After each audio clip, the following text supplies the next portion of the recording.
ഇപ്പോൾ നിങ്ങൾ പുറത്ത് പോകുന്ന ആളാണ്, പുറത്തൊക്കെ പോയി ഭക്ഷണം കഴിക്കുമ്പോൾ നമ്മളൊരു ചിക്കൻ സ്റ്റേക്ക് ഓർഡർ ചെയ്തു, അല്ലെങ്കിൽ ഒരു ബീഫ് സ്റ്റേക്ക് ഓർഡർ ചെയ്തു, അല്ലെങ്കിൽ ഒരു ഫിഷ് എന്തെങ്കിലും ഒരു സാധനം, സാൽമണോ ഫില്ലേ എന്തെങ്കിലും സാധനം ഓർഡർ ചെയ്തു. ഇത് ഓർഡർ ചെയ്യുമ്പോഴത്തേക്കിന് ഇത് വരുന്നത് എങ്ങനെയാണ്? ഒരു വട്ടത്തിലുള്ളൊരു പ്ലേറ്റ്, അതിനകത്തൊരു കഷ്ണം ചിക്കൻ, പിന്നെ കുറച്ച് സോർട്ടഡ് വെജിറ്റബിൾസ് ഉണ്ടാവും, പിന്നെ കാർബോഹൈഡ്രേറ്റിന് വേണ്ടി ഇച്ചിരി മാഷ് പൊട്ടാറ്റോയോ അല്ലെങ്കിൽ ഫ്രഞ്ച് ഫ്രൈസോ എന്തെങ്കിലും ഉണ്ടാവും, അല്ലെങ്കിൽ ഒരു ചെറിയൊരു ബൗളിൽ റൈസ് ഉണ്ടാവും, ചെറിയൊരു കുച്ചിരിയുള്ള ബൗളിൽ റൈസ് ഉണ്ടാവും. അപ്പോൾ ഇതൊരു ബാലൻസ് സാധനമാണ്. അതേപോലെ തന്നെ ഇംഗ്ലീഷ് ബ്രേക്ക്ഫാസ്റ്റ് എന്ന് പറയുന്ന സാധനം എന്താണ്? കുറച്ച് മഷ്റൂം, പിന്നെ ആഷ് ബ്രൗൺ ചിക്കൻ സോസേജ് ഉണ്ടാവും, അല്ലെങ്കിൽ എന്തെങ്കിലും മറ്റേ കോൾഡ് മീറ്റ്സ് ഉണ്ടാവും. അത് ഈ പറഞ്ഞ പോലെ പച്ചക്കറിയും സാധനങ്ങളും എല്ലാം കൂടെ ചേർത്തുള്ള ഒരു സാധനമാണ്. ഇപ്പോൾ തായ്ലൻഡിൽ പോവുക, മലേഷ്യയിൽ പോവുക, സിംഗപ്പൂർ പോവുക, ചൈനയിൽ പോവുക, എന്ത് ഫുഡ് വാങ്ങിച്ചാലും അതിനകത്ത് ഹാഫ് മീറ്റും ഹാഫ് ഫൈബറും പച്ചക്കറിയും ആയിരിക്കും ഉണ്ടാവുക. എന്നിട്ട് നമ്മളൊക്കെ പോയി നമ്മുടെ നാട്ടിൽ നിന്നൊക്കെ പോകുന്ന ആൾക്കാർ ഈ മീറ്റ് മാത്രം കഴിക്കും, പച്ചക്കറികളെ മാറ്റി വയ്ക്കും. അങ്ങനെ ആൾക്കാരും ഉണ്ട്.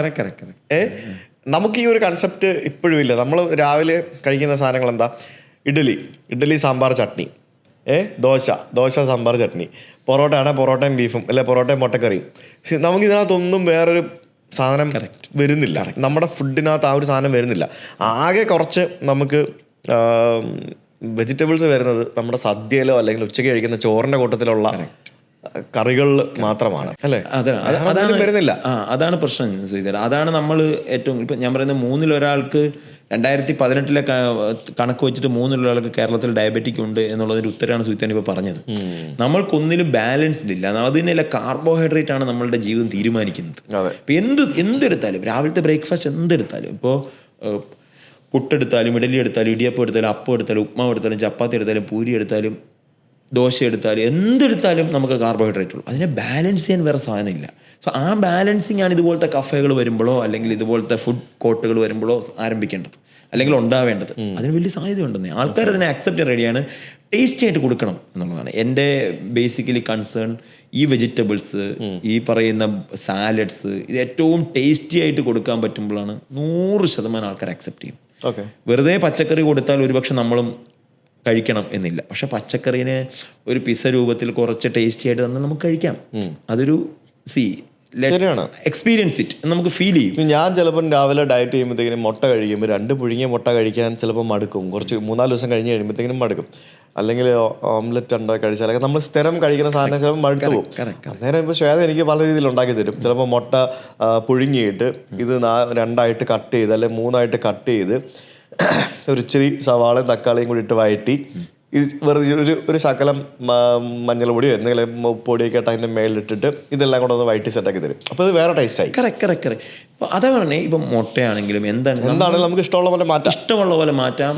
അതിനെ ടേസ്റ്റി ആക്കി മാറ്റും. ഇപ്പോൾ അവക്കാഡോ കഴിക്കാൻ ഒരു ടേസ്റ്റ് ഇല്ലാത്ത സാധനം, പക്ഷെ ഭയങ്കര ഹെൽത്തി സാധനമാണ്. നേരെ മറിച്ച് മറ്റേ ഗ്ലൂക്കോമോൾ അങ്ങനെ പറഞ്ഞ സാധനം ഉണ്ടല്ലോ, ഗ്ലൂക്കോമോൾ എന്ന് പറഞ്ഞുകൊണ്ട് ഒരു സാധനമുണ്ട്. അത് ഈ അവക്കാഡോയും പിന്നെ തക്കാളിയും സവാളയും കൂടി ഇട്ടിട്ട് പിന്നെ അത് ഇച്ചിരി മുളക് പൊടിയും അല്ല പച്ചമുളകും എല്ലാം കൂടി ഇട്ടിട്ട് ഒരു മിക്സ് സാധനം ഉണ്ടാക്കും. US ഞാൻ പോയപ്പോൾ കണ്ടിട്ടുണ്ട്, പല സ്ഥലത്തും ഉണ്ടെന്ന് തോന്നുന്നു. ഒരു എന്താ പറയുക, ഒരു സൽസയുടെ ഒക്കെ വേറൊരു വേർഷൻ. അത് വെറുതെ കഴിക്കാം, സലാഡ് പോലെ വെറുതെ കഴിക്കാം, ചുമ്മാ കഴിക്കാനും ടേസ്റ്റ്. അപ്പോൾ അങ്ങനെ പല രീതിയിൽ നമുക്ക് ഉണ്ടാക്കിയെടുക്കാം. അല്ല അതാണെന്നേ, ഈ ഇതെന്താണെന്നറിയോ, ഈ ബീയിങ് ഹെൽത്തി എന്നുള്ള ആൾക്കാർക്ക് പേടിപ്പിക്കുന്ന ഒരു സാധനമായി മാറുന്നുണ്ട്. ഈ ഈറ്റിംഗ് ഹെൽത്തി എന്ന് പറഞ്ഞാൽ ഇഷ്ടമുള്ളതെല്ലാം ഉപേക്ഷിക്കണം, രുചിയുള്ളതെല്ലാം ഉപേക്ഷിക്കണം എന്നൊക്കെയാണ്. അത് തെറ്റാണ്. അത് മാറുക എന്നുള്ളതാണ് നമ്മളുടെയൊക്കെ ആഗ്രഹം. Being healthy, eating healthy, becoming healthy എന്നുള്ള വേർഡുകളോ അല്ലെങ്കിൽ ക്യാമ്പയിനുകളോ ഒക്കെ നടക്കുമ്പോൾ രുചിയുള്ള ഭക്ഷണം ആരോഗ്യത്തോടു കൂടി കൃത്യമായ ബാലൻസിൽ കഴിക്കുക എന്നുള്ളതാണ് ഈറ്റിംഗ് ഹെൽത്തി എന്ന് നമ്മൾ ഉദ്ദേശിക്കുന്നത്. അതിനകത്ത് നിങ്ങൾക്ക് ഇഷ്ടപ്പെട്ട എരിവുണ്ട്, നിങ്ങൾക്ക് ഇഷ്ടപ്പെട്ട പുളിയുണ്ട്, നിങ്ങൾക്ക് ഇഷ്ടപ്പെട്ട ഉപ്പുണ്ട്, മുട്ടയുണ്ട്, ചിക്കനുണ്ട്, മീനുണ്ട്, എല്ലാ കാര്യങ്ങളും ഉണ്ട്. അല്ലാതെ ഇതെല്ലാം ഉപേക്ഷിച്ചിട്ടുള്ളതല്ല ഹെൽത്തി.